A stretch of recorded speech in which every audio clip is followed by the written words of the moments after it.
Kalau sirkuit 56 tahun sekali. Dalam waktu dekat, konsultan Jerman Hermann Tilke akan mensurvei lokasi sirkuit MotoGP di kawasan Cakabaring Sport City. Konsultan asal Jerman sebelumnya sudah membangun 18 dari 21 sirkuit MotoGP di dunia. Kemungkinan dalam 2 minggu ke depan, konsultan tersebut akan datang ke Palembang.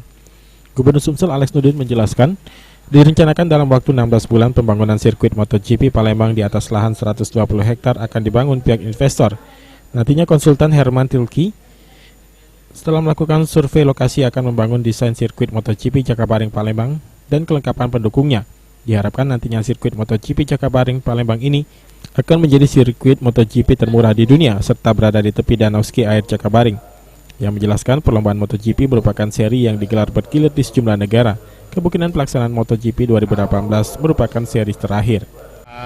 Master plan ini ya aku tunda karena konsultan Jerman yang membangun 16 dari 21 sirkuit F1 dan 18 dari 19 sirkuit MotoGP seluruh dunia itu bakal datang ke sini.